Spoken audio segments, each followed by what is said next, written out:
نحمدہ و نصلی علی رسولہ الکریم، اما بعد فاعوذ باللہ من الشیطان الرجیم، بسم اللہ الرحمن الرحیم۔ ان اللہ و ملائکتہ یصلون علی النبی یا ایھا الذین آمنوا صلوا علیہ وسلموا تسلیما۔ اللہم صلی علی محمد وعلی آل محمد کما صلیت علی ابراہیم وعلی آل ابراہیم انک حمید مجید۔ اللہم بارک علی محمد وعلی آل محمد کما بارکت علی ابراہیم وعلی آل ابراہیم انک حمید مجید۔ السلام علیکم میرے بہن بھائیو، میرے ویلوگ میں سب کو خوش آمدید۔ میرا نام عبدالحق بیہان ہے اور میرے ویلوگ میں ڈیلی روٹین میں قرآن شریف کا ترجمہ رہتا ہے۔ آج میں آپ کو سورہ مائدہ کا 83 نمبر آیت سے 95 آیت تک میں آپ کا ترجمہ آپ کے ساتھ شیئر کروں گا۔ اللہ تعالیٰ میں ہدایت دے۔ اور جب وہ رسول پر نازل کیا گیا کلام سنتے ہیں تو آپ دیکھتے ہیں کہ ان کے آنکھوں سے آنسو بہنے لگتے ہیں۔ اس کی وجہ یہ ہے کہ انہوں نے حق کو پہچان لیا ہے۔ وہ کہتے ہیں اے ہمارے رب، ہم ایمان لے آئے، لہذا تو ہمارے نام حق کی گواہی دینے والوں کے ساتھ لکھ لے، اور ہمارے پاس کیا عذر ہے کہ ہم اللہ پر اور جو حق ہم تک پہنچا ہے اس پر ایمان نہ لائیں، اور ہم امید رکھتے ہیں کہ ہمارا رب ہمیں نیک لوگوں کے گروہ میں داخل کرے گا۔ چنانچہ انہوں نے جو کہا اس کے عوض اللہ انہیں ایسے باغ دے گا جن کے نیچے نہریں بہتی ہیں، وہ ان میں ہمیشہ رہیں گے، اور یہ نیکی کرنے والے کی جزا ہے۔ اور جن لوگوں نے کفر کیا اور ہماری آیتوں کو جھٹلا دیا وہی دوزخی ہیں۔ اے لوگو جو ایمان لائے ہو، وہ پاکیزہ چیزیں حرام مت ٹھہراؤ جو اللہ نے تمہارے لیے حلال کی ہیں، اور تم حد سے نہ گزرو، بے شک اللہ حد سے گزرنے والوں کو پسند نہیں کرتا۔ اور اللہ نے تمہیں جو حلال پاکیزہ رزق دیا ہے اس میں سے کھاؤ، اور اللہ سے ڈرو جس پر تم ایمان رکھتے ہو۔ اللہ تمہارے بیہودہ قسموں پر تمہیں نہیں پکڑے گا، لیکن ان قسموں پر ضرور پکڑے گا جو تم نے مضبوط باندھ لیں۔ چنانچہ اس کا کفارہ 10 مسکینوں کو اوسط درجے کا کھانا کھلانا ہے، اور جو تم اپنے اہل و عیال کو کھلاتے ہو، یا انہیں کپڑے پہنانا ہے یا ایک گردن آزاد کرنا ہے۔ پھر جو اس کی طاقت نہ رکھتا ہو تو وہ 3 دن کے روزے رکھے۔ یہ تمہارے قسموں کا کفارہ ہے۔ جب تم قسم کھا کر توڑ بیٹھو اور تم اپنی قسموں کی حفاظت کرو، اللہ اسی طرح تمہارے لیے اپنی آیتیں بیان کرتا ہے تاکہ تم شکر کرو۔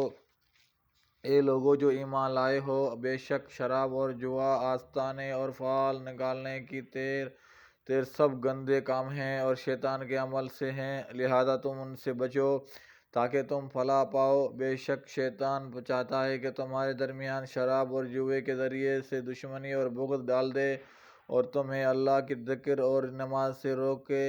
پھر کیا تم ان شیطانی کاموں سے باز آتے ہو؟ اور تم اللہ کی اطاعت کرو اور رسول کی اطاعت کرو اور احتیاط کرو۔ پس اگر تم حق سے پھر جاؤ تو جان لو کہ ہمارے رسول پر تو صرف کھول کر پہنچا دینا لازم ہے۔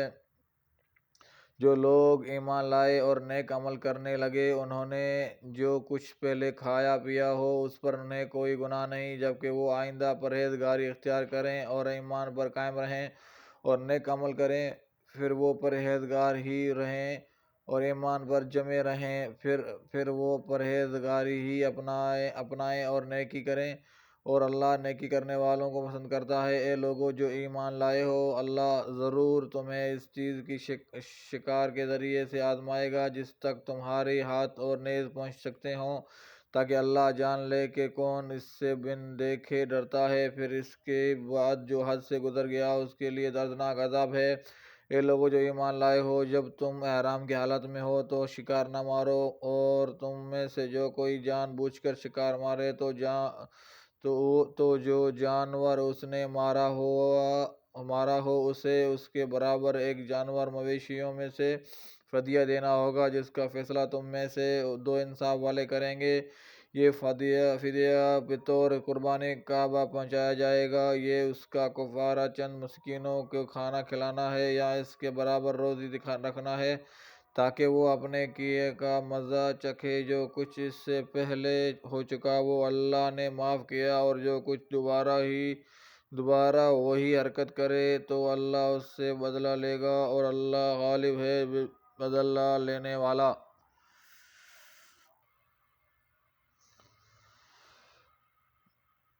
معاف کیا، اور جو کوئی دوبارہ وہی حرکت کرے تو اللہ اس سے بدلہ لے گا، اور اللہ غالب ہے، بدلہ لینے والا ہے۔ اس میں کوئی شک نہیں ہے، اللہ تعالیٰ ہر چیز پہ قادر ہے۔ اللہ تعالیٰ ہمیں زیادہ سے زیادہ نیک عمل کرنے کی توفیق عطا فرمائے، بے اولادوں کو صالح اولاد عطا فرمائے، جن کو اولاد ہے ان کے ماں باپ کی عزت احترام خدمت کرنے کی توفیق عطا فرمائے، بے روزگاروں کو رزق حلال عطا فرمائے، بیماروں کو شفا عطا فرمائے۔